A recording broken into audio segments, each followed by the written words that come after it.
آج میری بیوی کی طبیعت بہت زیادہ خراب تھی۔ میں ایک مزدور آدمی تھا، اسی لیے اپنی بیوی کے علاج کے اخراجات پورے نہیں کر پا رہا تھا۔ پچھلے ایک ہفتے سے میں مسلسل اپنی بیوی کا علاج کروانے میں لگا ہوا تھا اور اب بالکل خالی ہاتھ ہو چکا تھا۔ میں نے جان پہچان والوں سے ادھار لے کر بھی علاج کروانے کی کوشش کی، لیکن اب ان کا قرض واپس کرنے کے قابل بھی نہیں رہا تھا۔ میں بے بسی سے سر پکڑ کر بیٹھا ہوا تھا۔ میرے چھوٹے چھوٹے بچے سہمے ہوئے اپنی بیمار ماں کو دیکھ رہے تھے۔ میں اپنی بیوی کو یوں مرتا ہوا اور اپنے بچوں کو اذیت میں دیکھنے کی ہمت نہیں رکھتا تھا۔ اسی لیے میں فوراً اٹھا اور ایک قریبی رشتہ دار کی طرف چل پڑا۔ میرا وہ رشتہ دار مالی طور پر بہت مستحکم تھا اور میں اس سے پہلے بھی اپنی بیوی کے علاج کے لیے قرض لے چکا تھا۔ مجھے امید تھی کہ وہ دوبارہ ابھی انکار نہیں کرے گا۔ میں اپنی بیوی کی حالت کو دیکھتے ہوئے جلد از جلد اس کا علاج مکمل کروانا چاہتا تھا۔ دیہاتی علاقے میں رہنے کی وجہ سے میں کافی دور شہر کے اس علاقے تک پہنچا جہاں میرا رشتہ دار رہتا تھا۔ شام تک وہاں پہنچنے کے بعد جب میں اس سے ملا تو اس کے چہرے پر واضح ناگواری دیکھی۔ اپنی اس حالت پر میں بہت شرمندہ تھا، مگر میری مجبوری تھی۔ میں نے ہمت کر کے اپنا مسئلہ بیان کیا، لیکن اس نے صاف الفاظ میں کہا کہ وہ مزید مدد نہیں کر سکتا کیونکہ پہلے دیے گئے پیسے کی واپسی کی امید نہیں تھی۔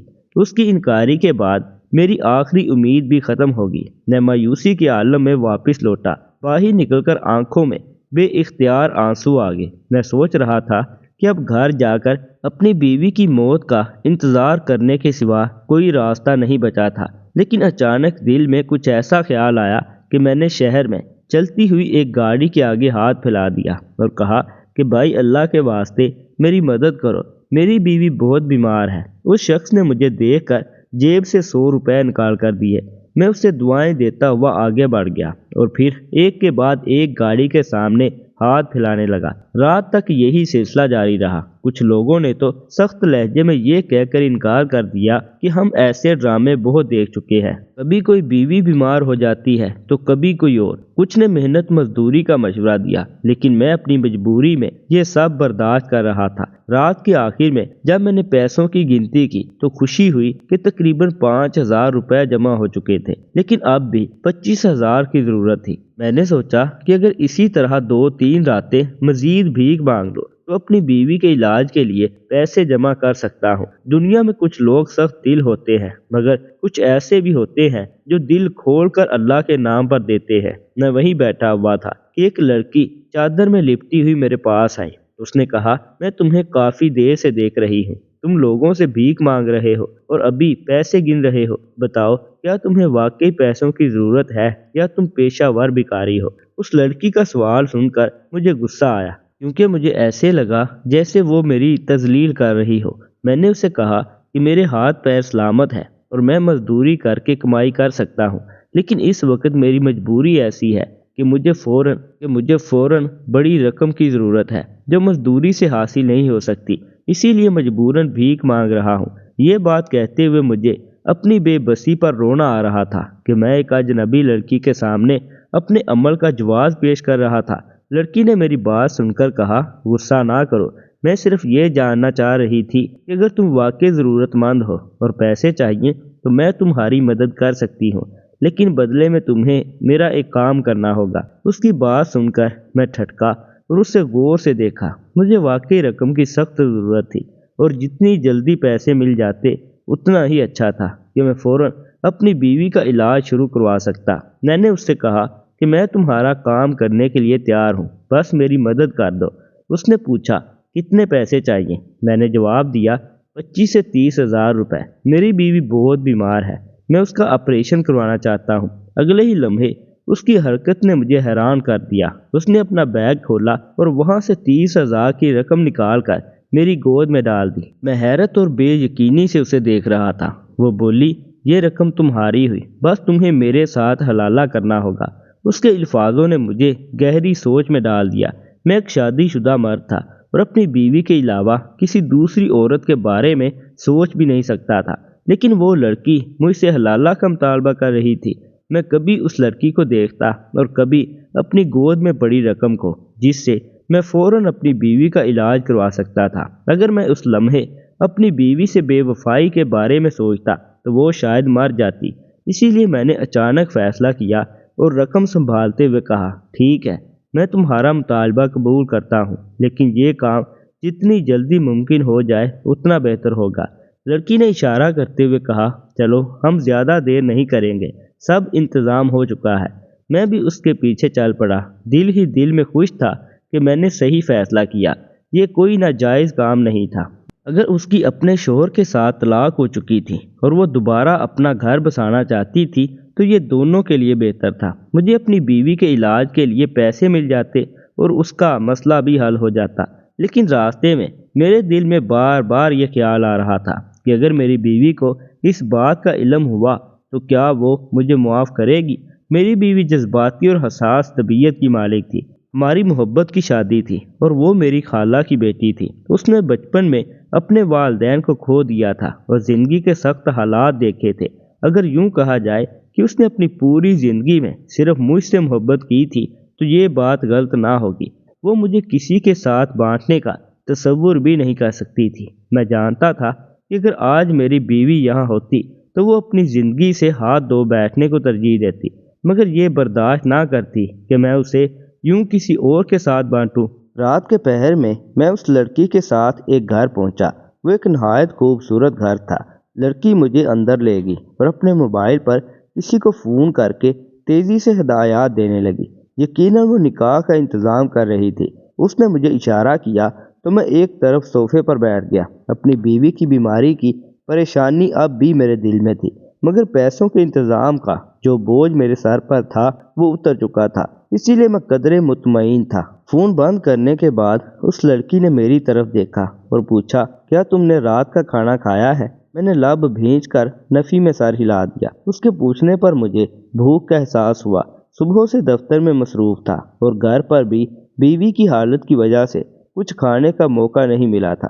لڑکی نے میرے لیے کھانے کا بندوبست کیا۔ تب تک 2-3 گواہ اور مولوی صاحب بھی آ چکے تھے۔ ہمارا وہی نکاح ہو گیا۔ جو مرد لڑکی کے ساتھ تھے نکاح کے بعد اسے خدا حافظ کہہ کر چلے گئے۔ میں بے چینی سے وہیں بیٹھا رہا۔ نکاح کے بعد اگرچہ میں اس کے گھر میں تھا مگر اپنی بیوی کے بارے میں سوچ سوچ کر دل پریشان ہو رہا تھا۔ لڑکی میرے قریب آئی تو میں نے اپنی بیوی کی بیماری کی پریشانی کا ذکر کیا۔ وہ میرے قریب بیٹھی تو مجھے حیرت کا جھٹکا لگا۔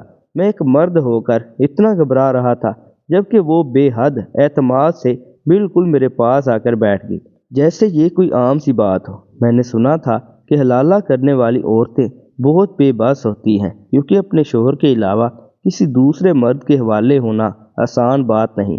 میں سوچ میں ڈوبا رہا، اس لڑکی کا شوہر کون ہوگا جو منظر عام سے بالکل غائب ہے، اور یہ لڑکی اتنے اعتماد سے ایک اجنبی مرد کو نکاح کے لیے لے آئی۔ شاید یہ کسی شہر کی روایت ہو یا یہاں کی عورتیں ایسی ہی بے باک ہوں۔ وہ لڑکی بولی، کیا سوچ رہے ہو؟ اگر نکاح کے بعد پچھتا رہے ہو تو فکر نہ کرو، کل صبح تم آزاد ہوگے۔ تم مجھے فوراً طلاق دے کر جا سکتے ہو اور ہم کبھی نہیں ملیں گے۔ اگر کبھی ملاقات ہو بھی گئی تو نہ میں تمہیں پہچانوں گی اور نہ تم مجھے۔ اپنی بیوی کی فکر بھی نہ کرو، اسے یہ سب بتانے کی ضرورت نہیں۔ تم نے یہ صرف ایک بے بس لڑکی کی مدد کے لیے کیا ہے۔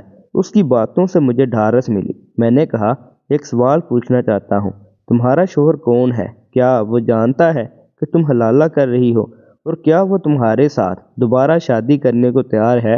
میرے سوال پر وہ لڑکی اچانک گمسم ہو گئی۔ یوں لگا جیسے میرے سوال نے اس کے پرانے زخم ہرے کر دیے ہوں۔ میں شرمندہ ہونے لگا اور معذرت کرنے ہی والا تھا کہ وہ سپاٹ لہجے میں بولی، تمہیں صرف اپنے پیسوں سے مطلب ہونا چاہیے۔ تمہیں جو پیسہ ملا ہے اس کے مطابق کام کرو، مجھ سے ذاتی سوالات مت کرو۔ اس کے اچانک لہجے کی تبدیلی نے مجھے حیران کر دیا، مگر اس کے بعد میں خاموش ہو گیا۔ وہ پوری رات اس لڑکی کے ساتھ سوال و جواب کرتے ہوئے گزری تھی۔ اگلی صبح میری عادت کے مطابق فجر کی نماز کے لیے میری آنکھ جلدی کھل گئی، کیونکہ میں ایک مزدور انسان تھا اور مجھے اکثر فجر کے وقت مزدوری کے لیے جانا پڑتا تھا۔ اسی لیے میں زیادہ دیر نہیں سوتا تھا۔ باتھ روم جانے کے لیے جیسے ہی میں اٹھا، میری نظر اس لڑکی پر پڑی جو لاپرواہ سی بستر پر سو رہی تھی۔ میں نے فوراً نظر ہٹانی چاہی لیکن میری نظر ایک جگہ رک گئی۔ میں کچھ دیر اس کو دیکھتا رہا۔ مجھے بالکل احساس نہیں ہوا کہ یہ کیا کر رہا ہوں۔ اگر وہ جاگ رہی ہوتی تو یقیناً وہ میری حیرت کو غلط سمجھتی۔ وہ لڑکی بڑی حسین اور صاف رنگت کی مالک تھی اور کسی کو بھی اپنی طرف متوجہ کرنے کی صلاحیت رکھتی تھی، لیکن اس وقت میں اسے کسی اور وجہ سے دیکھ رہا تھا اور میری سوچوں سے دماغ خراب ہو رہا تھا۔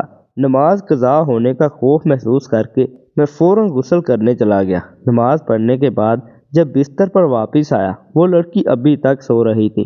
میرا کام مکمل ہو چکا تھا اور پیسے میرے پاس تھے۔ اس لڑکی نے رات کو ہی کہا تھا کہ تم مجھے صبح طلاق دے کر چلے جانا، مگر اس وقت میں طلاق دے کر جانے کی بجائے وہیں بیٹھا رہا اور اسے دیکھتا رہا۔ اتنی پریشانی کے بعد آج پہلی بار میری بیوی کا خیال دماغ سے نکل چکا تھا اور میں اس لڑکی کے بارے میں سوچ رہا تھا۔ دیر تک بیٹھا رہنے کے بعد دن نکل آیا اور وہ لڑکی جاگ گئی۔ اس نے میری نظر کو محسوس کیا اور چونک گئی، پھر بولی، شاید تم میرا جاگنے کا انتظار کر رہے تھے، تمہیں مجھے جگا کر طلاق دے کر چلے جانا چاہیے تھا۔ پھر اس نے کہا، تمہیں اپنی بیوی کا آپریشن بھی کروانا تھا اور تم نے میری آنکھوں میں کیا دیکھنا ہے؟ میں نے گہرا سانس لیا اور اسے کہا کہ فکر نہ کرو، میں اتنا کمزور نہیں ہوں کہ تم پر دل ہار بیٹھو۔ میں اپنی بیوی کے ساتھ بہت وفادار ہوں اور وہ مجھے بہت عزیز ہے۔ وہ لڑکی میری باتوں پر غور سے مجھے دیکھنے لگی اور حیرت کی بات یہ تھی کہ اپنی بیوی کی پریشانی کے ساتھ ساتھ میرے دماغ پر وہ لڑکی بھی بری طرح سوار تھی۔ اس لڑکی کا جسم یاد آ رہا تھا جو میں اس کے جسم پر دیکھ چکا تھا۔ وہ بات مجھے بھول نہیں رہی تھی۔ میں چاہ کر بھی خود کو سوچنے سے نہیں روک پا رہا تھا۔ میں نے خود کو بہت سمجھانے کی کوشش کی کہ میں اس لڑکی کو طلاق دے کر جان چھڑا لوں، میرا اس سے کوئی مسئلہ نہیں ہے، مگر میں ایسا نہیں کر پایا تھا۔ دن کے دوسرے حصے میں 4-5 گھنٹوں کے صبر آزما انتظار کے بعد ڈاکٹر نے مجھے خوشی کی خبر سنائی کہ میری بیوی کا آپریشن کامیاب ہو گیا ہے اور وہ اب دواؤں کے زیر اثر پرسکون نیند سو رہی ہے۔ میں خوش ہو گیا اور ایک نظر اپنی بیوی کو دیکھنے کے بعد ڈاکٹر نے مجھے کچھ ہدایات دیتے ہوئے سمجھایا کہ اب 2-3 دن میری بیوی کو ہسپتال میں ہی رہنا ہوگا تاکہ ہم اس کے چیک اپ وغیرہ کرتے رہیں۔ فیس میں پہلے ہی جمع کروا چکا تھا، مجھے مزید پریشانی نہیں رہی تھی۔ بیوی نے ابھی کئی گھنٹے نیند میں ہی پڑے رہنا تھا اور ڈاکٹر مجھے یہ بات بتا چکا تھا۔ وہاں سے ہسپتال سے نکلا اور فوراً اس کے گھر پہنچ گیا۔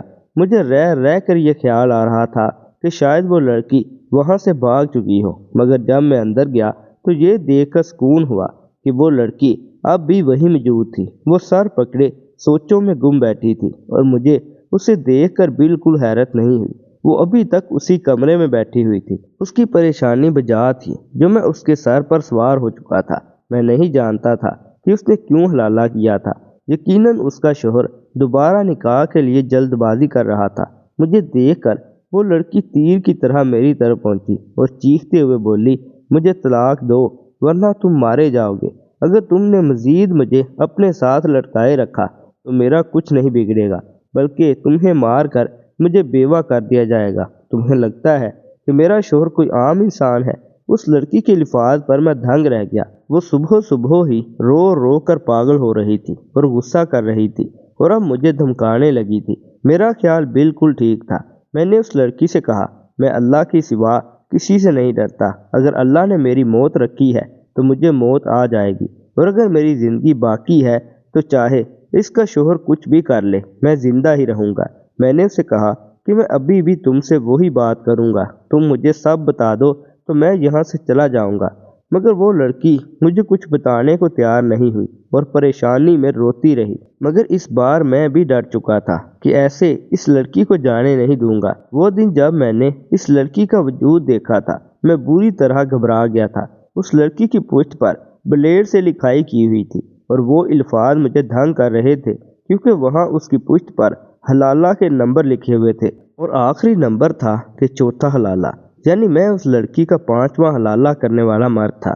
مجھے یہ بات اسی روز سے بری طرح چبھ رہی تھی۔ میری انسانیت یہ گوارا نہیں کر رہی تھی کہ میں اس لڑکی کو یوں ہی چھوڑ دیتا۔ میں جانتا تھا کہ وہ لڑکی خود اپنے وجود پر وہ الفاظ نہیں لکھتی ہوگی، بلکہ یقیناً کوئی اور تھا، اور وہ کوئی اور نہیں بلکہ اس کا شوہر ہی ہو سکتا تھا۔ اس کے بعد پورے 7 روز میری بیوی ہسپتال میں بہتری کی طرف مائل ہوتی رہی اور میں اسی لڑکی کے سر پر سوار رہا تھا۔ اسے طلاق نہ دینے کی قسم کھا لی تھی۔ پورا ہفتہ گزر جانے کے بعد جب میں نے اس لڑکی کا مطالبہ نہیں مانا اور اپنے الفاظ پر قائم رہا تو 7ویں روز اس لڑکی نے روتے ہوئے مجھے سب کچھ سچ سچ بتا دیا۔ اس نے بتایا کہ وہ ایک درمیانی طبقے کے گھر سے تعلق رکھنے والی لڑکی ہے اور وہ لڑکا اس کے اسکول میں پڑھتا تھا۔ دونوں کو محبت ہوئی اور شادی کر لی، مگر شادی کے بعد اس کا شوہر اسے ہر قسم کی اذیت دینے لگا اور روزانہ اس پر تشدد کرتا۔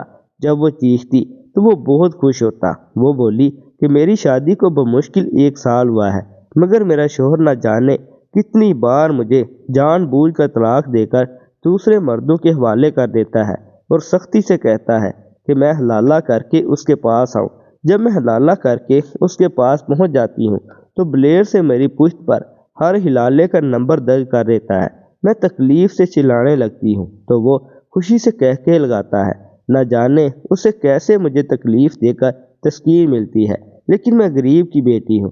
میری اور بھی بہنیں ہیں، اپنے گھر والوں کی حفاظت کے لیے مجبور ہوں کیونکہ اس مرد سے کوئی مقابلہ نہیں کر سکتا اور وہ پیسے والا اور با اختیار ہے۔ وہ بولی اس بار بھی وہ مجھے طلاق دے کر بیرون ملک چلا گیا تھا۔ اس کے آنے میں چند دن باقی ہیں، تم مجھے طلاق دے دو تاکہ وہ مجھے اور تمہیں کچھ نہ کہے۔ میں نے اس لڑکی سے کہا کہ میں تمہاری مدد کروں گا، مگر وہ میری مدد لینے کو تیار نہیں ہوئی اور بولی تم مجھے فوراً طلاق دے دو، مجھے کسی کی مدد نہیں چاہیے۔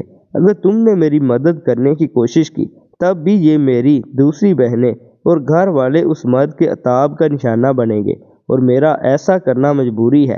میں غریب کی بیٹی ہوں اور میری بہنیں بھی ہیں، اپنے گھر والوں کی حفاظت کے لیے بہت زیادہ مجبور ہوں۔ اس مرد سے کوئی مقابلہ نہیں کر سکتا۔ وہ ذہنی مریض ضرور ہے لیکن اس کے پاس پیسوں کی طاقت بھی ہے۔ وہ بولی کہ اس بار تم مجھے طلاق دے دو اور مجبوراً مجھے اس لڑکی کو طلاق دینا پڑی۔ میں اداس تھا، وہاں سے واپس آیا اور اپنی بیوی کو ہسپتال سے ڈسچارج کروا کر گھر لے آیا، مگر میرے دماغ سے وہ لڑکی نہیں نکل رہی تھی۔ مجھے اس کے لیے بہت افسوس ہو رہا تھا۔ چند دن بعد میں دوبارہ اس کے گھر گیا کیونکہ میں ایک آخری بار اس لڑکی سے ملنا چاہتا تھا، لیکن گیٹ پر موجود چوکی دار نے مجھے بتایا کہ میرے جانے کے بعد اس لڑکی نے خودکشی کر لی اور اپنی زندگی ختم کر دی۔ یہ سن کر میں سکتے میں آ گیا۔ وہی لڑکی جو مجھے یہ سمجھا رہی تھی کہ اپنے گھر والوں کی حفاظت کے لیے وہ مزید کوئی ایسا قدم نہیں اٹھانا چاہتی، شاید خود دنیا سے اتنی تھک چکی تھی کہ اپنے دکھوں کا بوجھ مزید برداشت نہیں کر سکی۔ چوکی دار نے بتایا کہ وہ چھٹے حلالے کے لیے خود کو تیار نہیں کر پا رہی تھی اور اسی وجہ سے اس نے خودکشی کو چھٹے حلالے پر ترجیح دی۔ یہ سن کر میرا دل ٹوٹ گیا اور میں صدمے سے چور بوجھل قدموں کے ساتھ وہاں سے واپس آ گیا۔ میری زندگی اس حلالے کے واقعے کے بعد معمول پر آ گئی۔ میری بیوی اب مکمل طور پر صحت یاب ہو چکی تھی اور میں نے اپنی بیوی کو کبھی اس لڑکی کے بارے میں کچھ نہیں بتایا، لیکن اس لڑکی کا خیال مجھے اب بھی آتا ہے۔ اس واقعے کو 2 سال گزر چکے ہیں، لیکن وہ لڑکی، اس کی کہانی اور اس کے ساتھ ہونے والا ظلم میرے دل و دماغ میں ایک زخم کی طرح ہمیشہ موجود رہے گا۔ دوستو اس ویڈیو سے متعلق کمنٹ سیکشن میں ہمیں اپنی قیمتی رائے سے ضرور آگاہ کیجیے گا، اور اگر ویڈیو اچھی لگے تو مزید ایسی نئی سبق آموز ویڈیوز دیکھنے کے لیے اس چینل کو بھی ضرور سبسکرائب کر لیجیے گا۔ شکریہ، اللہ حافظ۔